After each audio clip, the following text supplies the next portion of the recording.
Hello दोस्तों, आज मैं आपके लिए एक जो हमारे किशोर बालक हैं उनके लिए एक वीडियो लेकर के आई हूँ।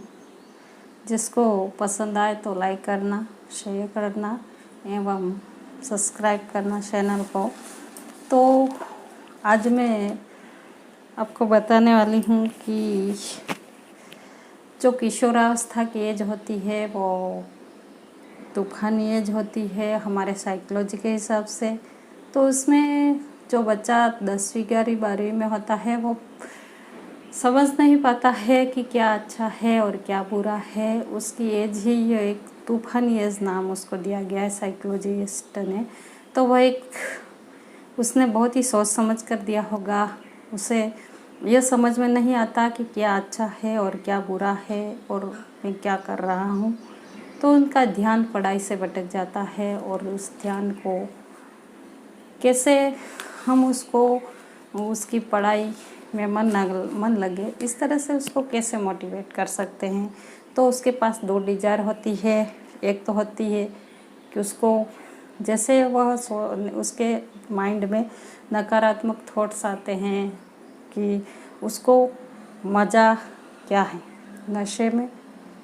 उसको यही अच्छा लगता है कि किस चीज़ में मज़ा है, नशे में है, प्यार में है, तो खाने में है, अच्छे कपड़े पहनने में है, अच्छी बाइक चलाने में है, अच्छा एंड्रॉयड फ़ोन लेने में है। और अपना ज़्यादातर समय वह फ़ोन के साथ में व्यतीत करता है, दोस्तों के साथ पार्टी में व्यतीत करता है एवं वह किसी गलत कार्यों में फंस जाता है तो उसमें व्यक्त करता है। तो उसको किस तरह से उसके रास्ता जो भटक गया उसको लाइन पे कैसे लाया जाए। उसके पास में दो डिज़ायर होती है। एक तो उसको जो नेगेटिव कार्य कर रहा है उसको नीचे लाने के की वो होती है और एक होती है उसको ऊपर कैसे लाया जाए। तो उसको जो वह कार्य कर रहा है उससे उसका ध्यान हटाने के लिए क्यों ना मेरा ऐसा मानना है कि क्यों नहीं स्कूल स्तर पे या हॉस्टल स्तर पे सप्ताह में एक बार मोटिवेशन का एक सेमिनार आयोजित किया जाए और उन्हें अच्छे शिक्षकों के अच्छे मोटिवेशन मिले तो हमारे समाज में बहुत अच्छा सुधार हो सकता है। और बोर्ड की जो परीक्षा होती है 10वीं एवं 12वीं की और उसके पेपर देते हुए भी बालिकाएं भाग जाती है और हमारे उसका उनका भविष्य है वो अंधकार में हो जाता है। जब वो समय होता है उस समय उन्हें ये पता नहीं होता है कि हमारा करियर क्या है और इस करियर को कैसे बनाया जाए। यदि उन्हें बार बार 1 महीने में 4 बार, 2 महीने में 8 बार, 3 महीने में 12 बार और 4 महीने में 16 बार, 5 महीने में 20 बार, 5 महीने यदि वह मोटिवेशनल कैंप उनको के माध्यम से उन्हें समझाया जाए और उनको इस तरह की अच्छी बातें बताई जाए तो उसमें अच्छे संस्कार आएंगे, अच्छी शिक्षा मिलेगी उन्हें, अच्छे बालक अच्छे बनेंगे और हमारा अच्छे समाज का निर्माण होगा, अच्छे देश का निर्माण होगा।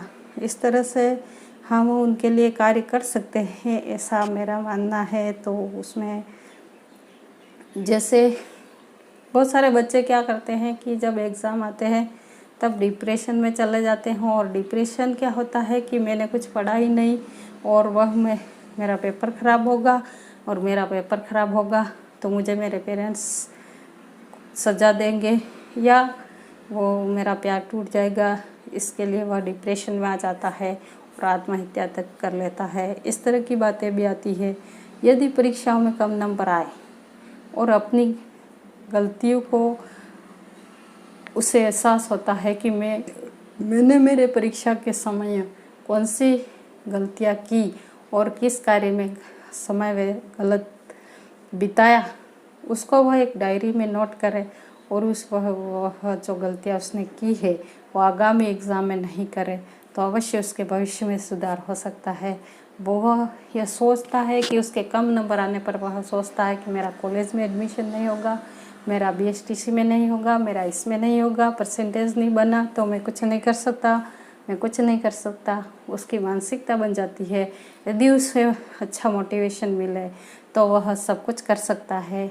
अगर वह कॉलेज में भी एडमिशन मिल सकता है और BSTC में भी टॉप आ सकता है, लेकिन उसको मोटिवेशन की ज़रूरत है और इस तरह का वातावरण नहीं मिल पाता और इस तरह का कुछ भी अच्छी बातें उसको सुनने नहीं मिलती। इसलिए हमारा समाज और हमारे समाज के बच्चे पिछड़ जाते हैं। उनके लिए कार्य करने का मानस मैंने बनाया है, तो ज़रूर उनके लिए कार्य करूँगी। यदि वह क्या होता है कि उस एज में फालतू के कामों में ध्यान ज़्यादा लगाता है, उन बच्चों को जब हम सेमिनार करेंगे और वो एक सेमिनार के बाद में दूसरे सेमिनार में उनकी टैलेंटता की जांच करेंगे और उनके जिस बच्चे में जो टैलेंट होगा उस बच्चे को उसी क्षेत्र में आगे बढ़ाने की कोशिश करेंगे, तो ज़रूर उस क्षेत्र में उसका करियर बन सकता है। जैसे कि खेलकूद में है तो किसी खेल एक में रुचि है, उसको आगे बढ़ाया जाए, उसको स्टेट लेवल पर भी भेजने के बाद में देश लेवल पर भेजे और इंटरनेशनल लेवल पर भी उसको भेज सकते हैं। और अगर वह चाहता है कि मैं इसमें अपना करियर बनाऊंगा और मुझे बनाना है, तो ज़रूर वह बना सकता है। अपने मन में सब कुछ करने के लिए कहता है। वह इस उम्र में उसका मन होता है, वो बहुत तेज़ भागता है। मन वैसे तो सभी का भागता है, लेकिन उस समय क्या होता है कि उसका मन है वो जो गलत कार्य होते हैं उसमें ज़्यादा लगता है, तो उसका मन ये करूं वो करूं, ज़्यादातर वह नेगेटिव कार्य करने लगता है। और उस नेगेटिव कार्य से उसके मन को डाइवर्ट करना, अच्छे कार्य के लिए डाइवर्ट करना हमारा कर्तव्य है। और उस तरह का कार्य हम उसे वो कैसे करें। जैसे ही बच्चा 12वीं पास होता है तब वह इसी तरह किसी न किसी झंझट में उसका भविष्य खराब कर लेता है। उसका एक ही मकसद होता है कि उसको बीएड करनी है, STC करनी है, नर्सिंग करनी है। ये 3 बातें ही हमारे समाज में ज़्यादातर आती है।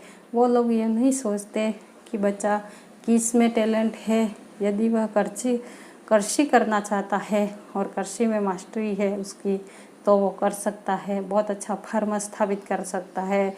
यदि कोई बालिका है और अपने स्वावलंबी बनना चाहती है, अपने पैरों पर खड़ा होना चाहती है, अपना खुद का व्यवसाय खोलना चाहती है, तो वह आर्थिक दृष्टि से कमज़ोर है तो बैंक से उसको लोन मिल सकता है। महिला समूह के माध्यम से वह कार्य कर सकती है और अपना करियर का निर्माण कर सकती है, दूध की डेयरी खोल सकती है। इस तरह से हर बच्चा टैलेंट होता है और जिस क्षेत्र में वह टैलेंट होता है उस क्षेत्र में हम उसे आगे बढ़ाने की कोशिश करें तो वह बहुत अच्छा से कार्य कर सकता है। और शिक्षा का लक्ष्य यह नहीं कि नौकरी पाना, और नौकरी यदि हमने लक्ष्य बना लिया है नौकरी पाना तो नौकर ही पैदा होंगे।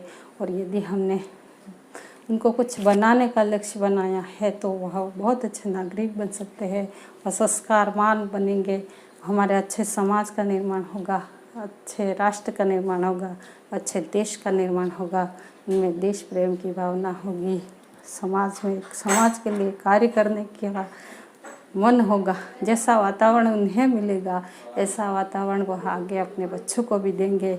इस तरह से उनका भविष्य भी अच्छा होगा और हमारे एक अच्छे समाज का निर्माण होगा। जैसे कि किसी ने कहा है कि ज़िंदगी कांटों का सफ़र है, हौसला उसकी पहचान है, रास्ते पर तो सब चलते हैं, जो रास्ता बनाए वही इंसान है, जो रास्ता बनाए वही इंसान है। इसके लिए जो कार्य करने का मैंने सोचा है वह बहुत अच्छा कार्य है और उस